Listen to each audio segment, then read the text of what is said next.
I'm really happy to be here to share my work on integrative transcriptome-based drug repurposing in tuberculosis. So first, I would like to acknowledge the people who made this work possible, and I would like to begin our story with the systematic review of connectivity score method that laid the foundation of disease drug transcriptome comparison. And then I would focus on our more recent work where we apply and extend these ideas in a real disease context, like an infectious disease. Let's start with a little bit of background. Infection involves two key components, the pathogen and the host. And most current treatment focus on using antibiotics to destroy or inhibit the growth of the pathogens. However, due to antibiotic resistance, these treatments are not effective anymore, and developing new antibiotics can take a lot of years, also a lot of budget. So instead of directly targeting the pathogen, the question is how can we help the host better fight the infection? Fortunately, we have an approach called host-directed therapeutics, or HDTs for short. This approach is a great adjunctive therapy with antibiotics by modulating host responses. And in particular, HDT have become very important for diseases like tuberculosis or TB, where treatment is becoming more difficult due to antibiotic resistance. So let's see some example of known HDTs that have been repurposed for tuberculosis. In this figure, we are looking at biological pathway that involve in the TB infection in the human macrophages. An example of HDT here are statins that help reduce lipid droplets in macrophages, and it results in inhibiting TB growth.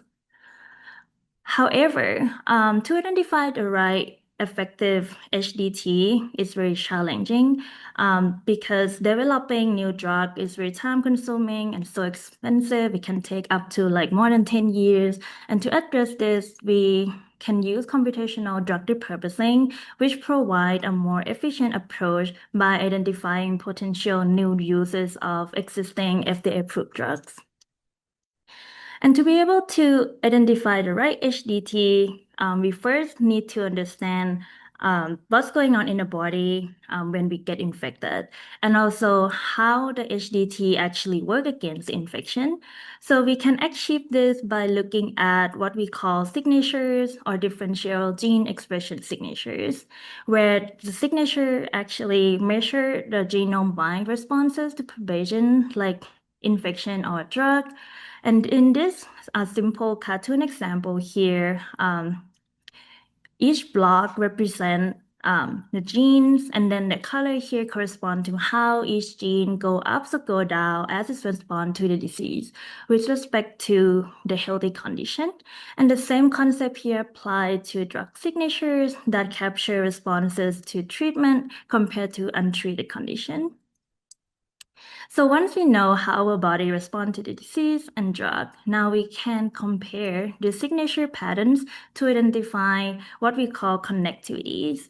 And essentially, we can have a disease signatures that look like the one on the left-hand side, and we also can have a varieties of drug signature on the right. So essentially, we can have one that look very similar. One that look a little bit random to the disease signatures, the one that looks similar to the disease signatures, or even one that have reverse patterns to the disease. So which one do you think we are interested in here? Because the goal is to bring everything back to normal state, we would be interested in the drugs that can reverse the disease, or in other words, showing negative connectivities. So where do we find data? For disease data, we have a public repository for gene expression called Gene Expression Omnibus, or GEO. Here in this database, we can query data from both like older version of technology like microarray or even a more recent one like RNAseq.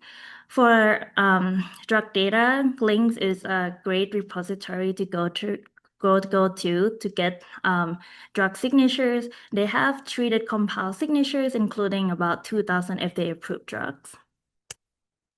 And this concept of disease drug connectivity method actually not so new. They have been widely used in the field of computational drug repurposing. And actually, my first undergraduate research project exposed me to this method when my colleagues and I trying to figure out which one to use for TB drug repurposing. And as an applied math student back then, I just went to the drawing board trying to figure out the related math notation across the method. And from there, we came up with a simple taxonomy where this connectivity score can be grouped into the two categories, enrichment-based and correlation-based. Let me talk to you a little bit more about the underlying concept of these approaches. So enrichment-based method, we ask if we rank the genes in the disease and drug signatures, are the most upregulated disease genes pushed toward the downregulated extreme in the drug signatures. Conversely, are the most downregulated disease gene pushed toward the upregulated extreme in the drug signatures. Correlation-based method, we also focus on the dysregulated genes, but instead, we look at the overall monotonic relationship rather than just the position in the rank list. And one limitation of these approaches are that they're very quite sensitive to the threshold that we pick to select the genes. To address the issue of the threshold sensitivities, a more recent method called CDCM that I find very interesting is a network-based connectivity score that actually incorporates the gene-gene correlation structure.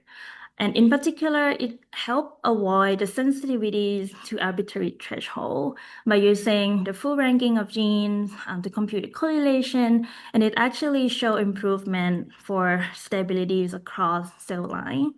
Although this is great, everything looked more stable across drug dataset and cell line. The reliability is due to biological and experimental factor in the drug repurposing itself still not fully resolved.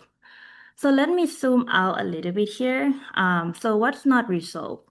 In practice, we can see heterogeneities in both the method and data, and it still remains a major challenge because when we think about a connectivity score itself, they often produce different drug ranking, and the best performing method can still depend on specific data set.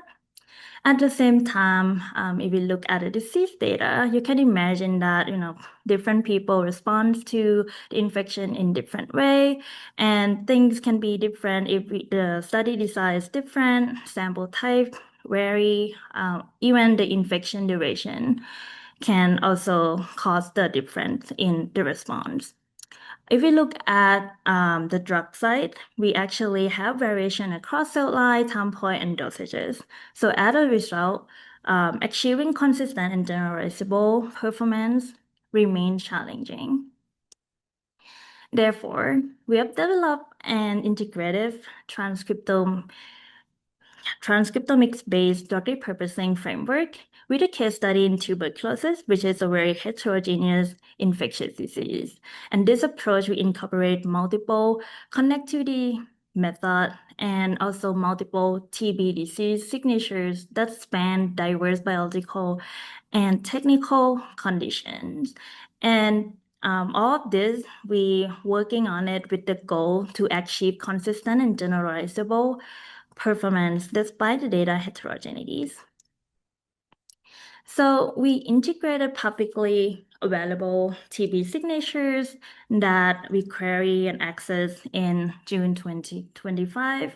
And in the end, we ended up with 28 TB signatures, 6 coming from microarray and 22 come from the RNAseq. However, you can imagine that comparing these heterogeneous disease signatures individually to drug signatures can lead to very unstable prediction, and each signature often reflects context-specific response.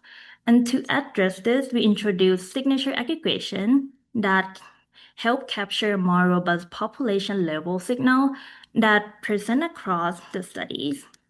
And because microarray and RNAseq have very different underlying characteristics, we here perform this aggregation separately for each technology.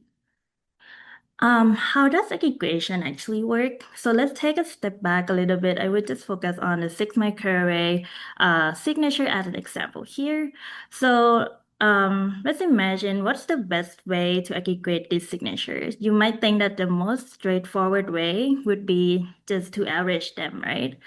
However, if you think a little bit about the heterogeneous that we had, heterogeneous data, we can actually have different responses due to various biological and technical factors, even though they're coming from the same disease.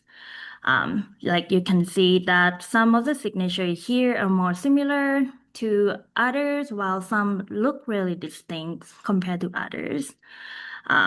So essentially, intuitively, we would assign the weight to those signatures that look more consistent to others because we would have like a better confidence in those signatures that it would represent the actual disease signal.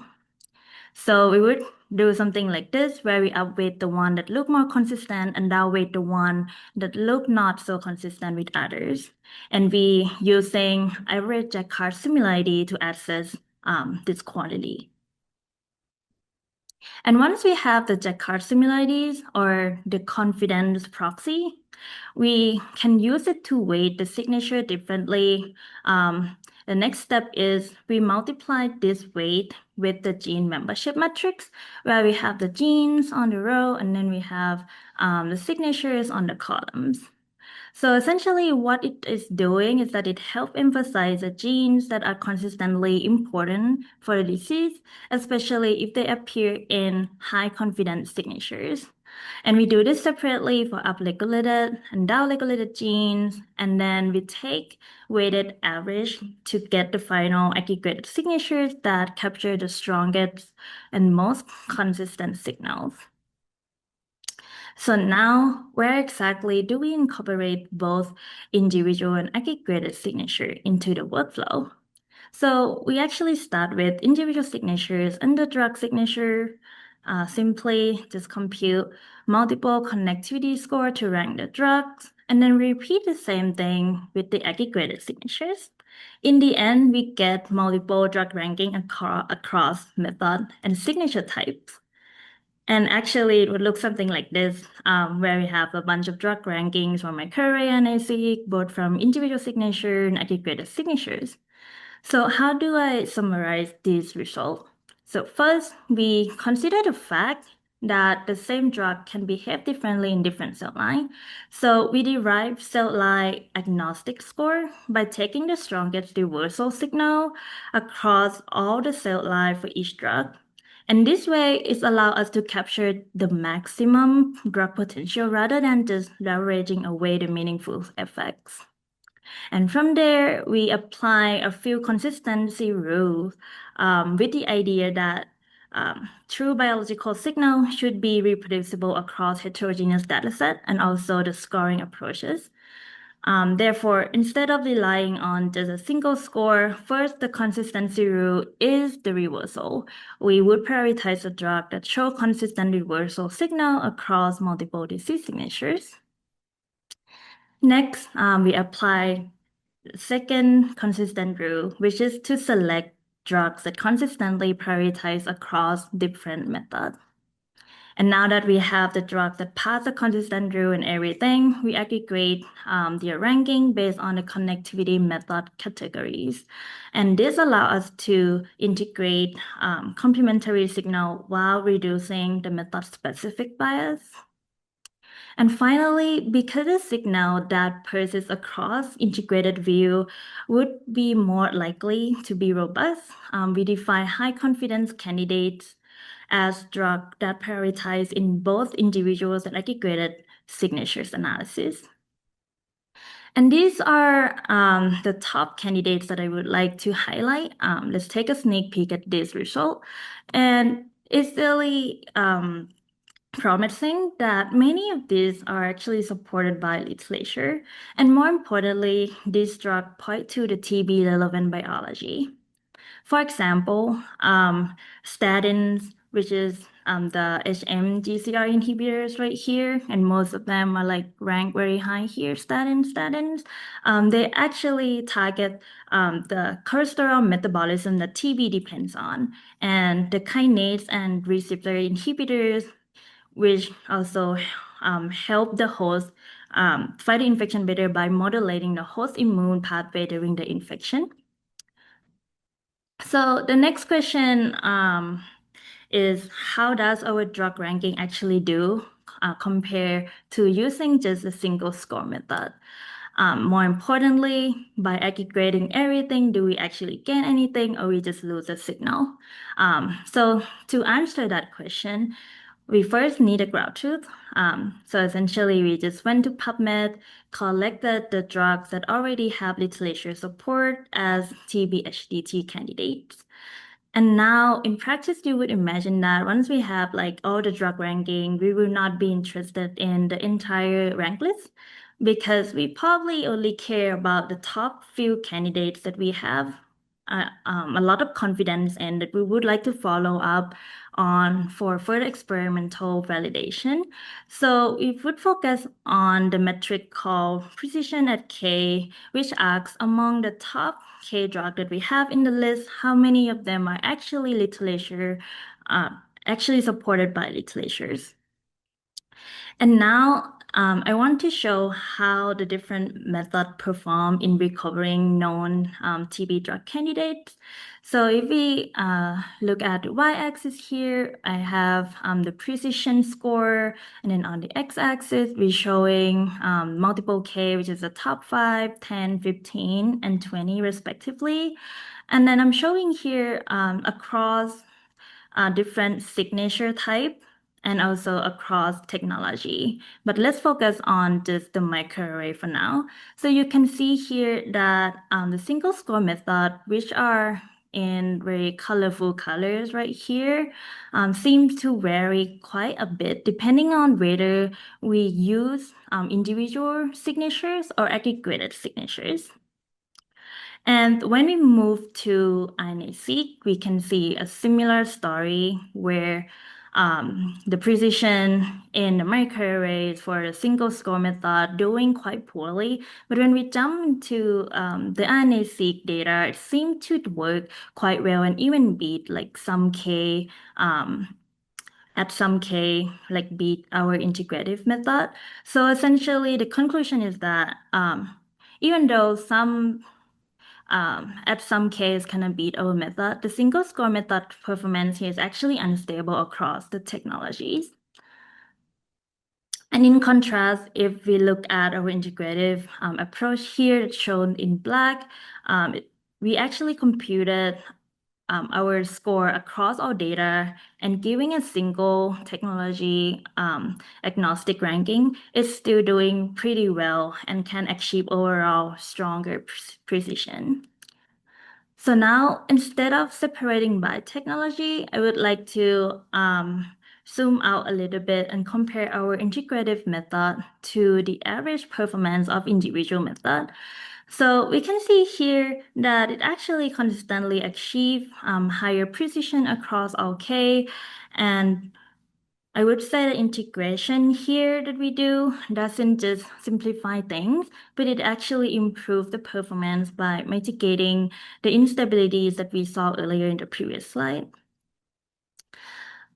So far, I would like to pause about the performance drug ranking a little bit, and now we want to shift the gear to look at the mechanistic insight of our prediction. Now that we have the prioritized drug candidates, we would like to ask, how are these drugs actually connected to the disease? And to answer that, we can use the gene associated with both the disease and the drug to uncover the underlying mechanism that link them. To do this, we place this gene in gene-gene interaction network, And this allows us to actually link the disease gene with the predicted drug, and it would help us also validate our result computationally and potentially identify therapeutic target. So what is gene-gene interaction network I just talked about? Essentially, you can think about this network as a network where we have nodes that represent genes, and then the edges represent the interaction between genes. And this interaction can be derived from physical interaction or even regulatory relationship or text-based similarities or something else. Essentially, now that we have this network, we would like to understand how the disease gene and drug genes are actually connected to each other. I quantify this using two concepts here. First is the shortest path, which is the distance, and then second, between the centrality, which is the route that we take to go from the disease genes to drug genes or the other way around. So let's say that we have drug genes in blue and then we have disease genes in orange. Okay. And in this example, we actually have two shortest paths, which is take the same distance that can go from the drug to the disease here. We can take two paths, go through the A node through B, which is the first path here, or the second way that we can go from drug to disease is to go through A and C. Even though they are essentially the same length, but actually they're not equally biologically meaningful. Why?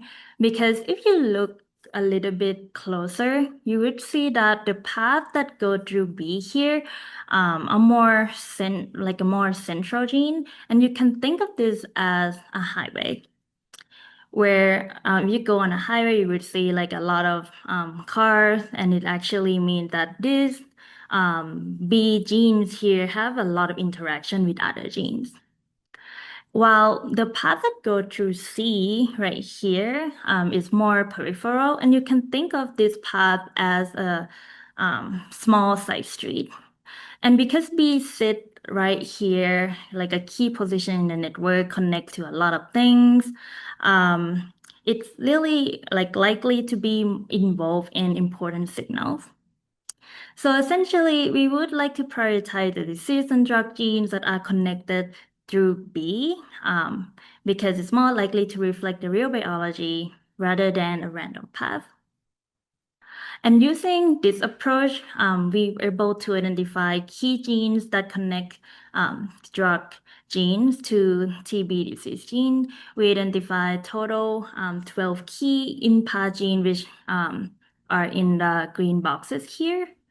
And essentially, these genes are related to TB biology, both directly and indirectly. For example, IL-8 genes here involved in T cell recruitment, and CXCR2 genes also play a role during the neutrophil-driven inflammation in TB infection. So these results not just show connection, but they also provide a mechanistic link between our prediction and the TB biology, which means that our drug is essentially makes sense biologically. So here we come to the conclusion and limitation of this approach. So what I've shown you so far, we integrated multiple connectivity score across heterogeneous dataset, and we're able to prioritize TB, HDT candidate with strong literature support. We also have improved the robustness of disease drug comparison over single score method. We also achieve a more reliable drug ranking despite the data availability. Also, hopefully, this work would enable transcriptome-driven drug repurposing in heterogeneous and infectious diseases. Everything has a limitation. So my approach, we only use cell line agnostic score, which means that we only select the drug response that correspond to the cell line with strongest reversal. And that's, of course, not like it doesn't represent everything across the cell line. And we also limit our drug data set to single drug condition. And we also restricted our genes to the L1000 gene space, which is the landmark genes in the links database that they actually measure the response for the drug signatures. Despite all of this limitation, we're still able to produce some biological insight. So our network analysis of the disease drug interaction, able to identify the key bridging genes that represent potential novel druggable target for TB host-directed therapies. This is something that I don't have time to go over today, but it's very interesting. Apart from that, in our paper, we analyze mechanism of action level drug synergies. So essentially, we go into the mechanism of action of each drug and trying to see which pair of mechanism of action seem to work together very well, produce synergy, or they seem to contradict each other and actually produce like a strong unwanted effect or antagonism. We actually add some context about current use antibiotics into this analysis to see that, okay, if we have this drug prioritized corresponds to this mechanism of action, whether it would get along with the current drugs that we have. And if you're interested, please explore this analysis in our paper for more details. And lastly, if you're interested, you can go check out our preprint for the full story. And we also have open source code here in our GitHub repository. And yep, that's come to the end. I would like to acknowledge people in my lab, especially both of my PI, for all the support, Dr. Jani Ravi and Dr. Arjun Krishnan. Also, everyone in the lab that has supported me along the way during my PhD, and also the funding mechanism that have made this work possible. And especially would like to thank my fish here for emotional support. And lastly, the opportunity to speak here at this seminar. I'm very grateful.